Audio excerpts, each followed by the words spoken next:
Do you want a chocolate chunk cookie with pecans and cherries in it that will blow you away and isn't really that hard to make? Plus, has a big, secret, weird ingredient in it that might shock you at first, but tastes really great. If you do, stay tuned because we're going to get right to it. Welcome, friends, and thank you for joining me again for another episode of Rupert Cooks. This is it's a medium cookie recipe. It's not the easiest in the world, not the hardest, but I can tell you, I have never served this to friends and not had them be really amazed with how good these cookies are. So to start, we're going to have 1 cup of flour in our bowl and half a teaspoon of salt, half a teaspoon of baking soda. Give it a whisk and mix it all up. And don't worry, I'm going to list all these ingredients in the write-up below this video. So I'm going to try and mention them here, but if I don't get to them, you can see them in the ingredients below. Next, I have a cup of dried cherries that I've chopped up kind of coarsely. And I'm going to put them in a measuring cup here. And now the secret ingredient. 2 tablespoons of balsamic vinegar. This doesn't have to be anything too accurate, just enough to get them moist in there. There we go. And this doesn't have to be any fancy balsamic vinegar. You don't need anything with the little twigs of rosemary in it or cute little drawings on the bottle or imported or anything like that. Just some basic, I think this is Costco balsamic vinegar. Put it in there and we're going to mix it up and then we're going to microwave it for 1 minute. And here's our microwave cherries. And this is the secret active ingredient. You microwave these with the balsamic vinegar. And if you don't sniff it too closely because it's vinegar after the microwave and it's going to sort of be sharp on your nose. But what the balsamic vinegar is doing is sort of transforming these cherries, these dried cherries, into ultra cherries. I feel like whenever I put dried cherries in something, a lot of times they're kind of lackluster and they taste kind of rubbery and ugh. But this balsamic vinegar thing really works well and really brings out their flavor in a way that nothing else quite does. So on to the next step. Okay, now in the saucepan, I've melted a stick of butter. And I've got 4 ounces of bittersweet chocolate here and a 1/4 cup of baker's cocoa.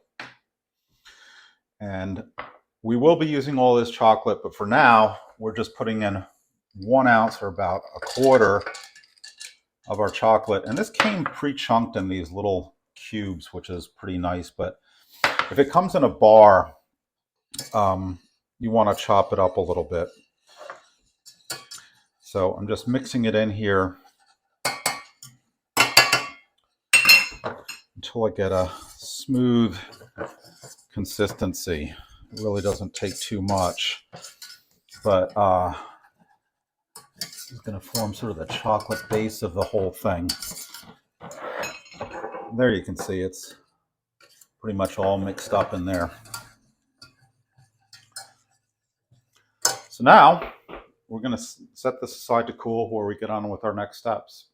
Now, in our mixer bowl, I have 1 large egg, and I'm going to put in 1/2 cup of packed brown sugar and a 1/4 cup of regular old white sugar. Where is this going to go? In our omnipresent stand mixer, Mr. Noisy again, with the paddle attachment. And what we're going to do is our standard thing, beat the eggs with the sugar until they get like sort of this lighter color to them. Put them in, watch it down, let it go. Oh God, there doesn't sound quality. Okay, and after, I don't know, 3 or 4 minutes, you should have this homogeneous mixture. You want to make sure that you scrape the bowl down in between a little bit here and there. That's a fact with every stand mixer. You will have to scrape the side of the bowl. So what we are going to do is add a teaspoon of vanilla, then slowly pour in our butter chocolate mixture that we melted before. remembering if we add it too fast, we will scramble the egg in there. So that's why we cooled it down a little bit, and that's why we're going to add it slowly.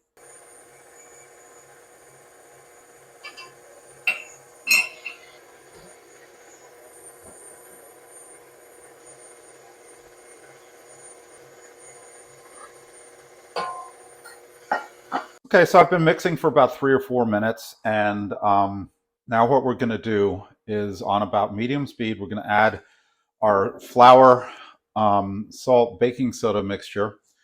And we're not going to go too long on this. We only want to go about 30 seconds, otherwise things will get kind of tough. So, running. Okay, so I have a jelly roll pan here lined with some parchment paper. And this is almost like laying brick or tile.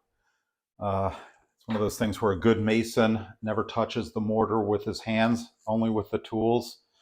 With this, that's kind of a thing too, because if you start touching with this with your hands, before you know it, it will be all over the place. So I'm using one of these little sort of mini ice cream scoop things and slapping it down like that.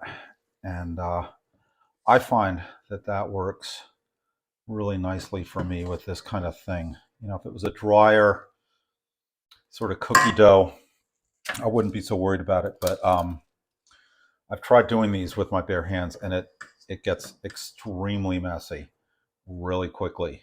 And I don't know what it is. It's like I do it with my hands and I feel like I'm a 5-year-old or something like that. By the time I'm done, I'm all covered in it. It's all up and down my arms, all over my face. I don't know what it is, but this stuff gets everywhere. Maybe you are different. Anybody in the building trades has known those guys who can do hot tar on a roof in a tuxedo and never get a speck on them. I guess I'm not one of those people. So I'm allowing a fair amount for these to spread out because I'm kind of committed to doing 2 pans anyway. And as far as I'm concerned, the shifting the pans in the oven is no big thing. If I can make an extra pan, that's better than all of these things baking together. And you can see I've kind of laid it out kind of sloppy. I don't think I'm going to get a full 3 rows in here. At least I'm not going to chance it. So I'm going to just do it like that. Boom. And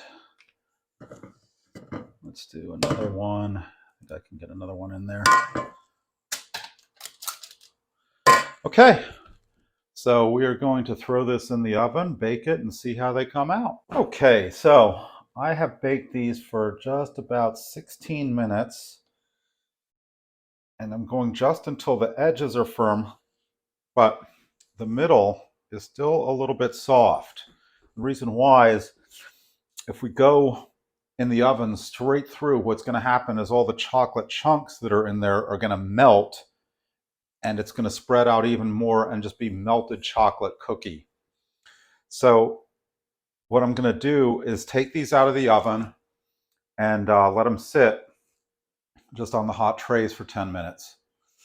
I should also mention I had both of these in the oven at the same time, and whenever you do that, you should really take your trays out, switch them top, bottom, and then rotate them front, back so that you get a nice even cooking on them. So we're going to let these sit for 10 minutes, spatula them off onto a cooling rack, and go from there. Okay, so I've done 2 trays, but I still have a little bit more. So I'm going to go ahead and just do another tray. And with parchment paper, I'm used to parchment paper costing a fortune, which is what it did when it first came out. Now it's pretty cheap.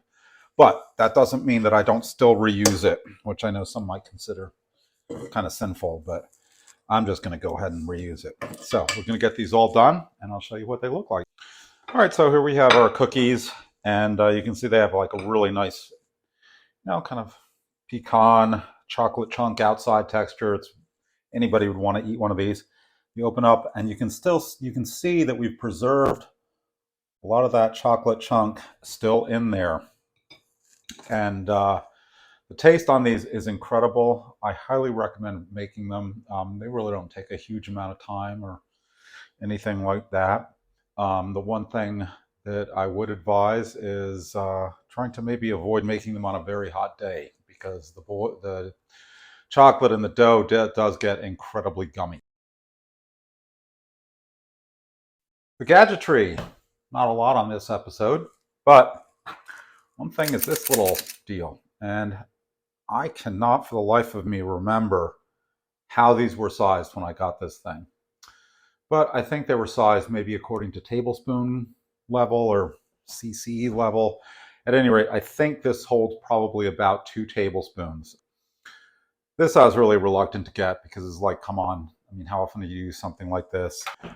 I use it almost entirely for this cookie recipe, or if I'm making cookies where I'm really interested in getting the cookie size exactly even for everyone, and I don't want to weigh each individual cookie dough ball. But I have found that this thing is invaluable for making falafel. You know, you have the ground paste, and you need to throw in, you know, rounded sort of portions at a fairly fast rate into the oil. This really does it very well. I don't know, these are pretty inexpensive. This is the kind of thing though where, I don't know, you get it on mail order or some cheap place and they tell you it's dishwasher safe. I would not put this in the dishwasher. But at any rate, thanks so much for watching. I hope you like the chocolate cherry pecan cookies. And this is Rupert Cooks. Please like and subscribe the channel. Thanks so much.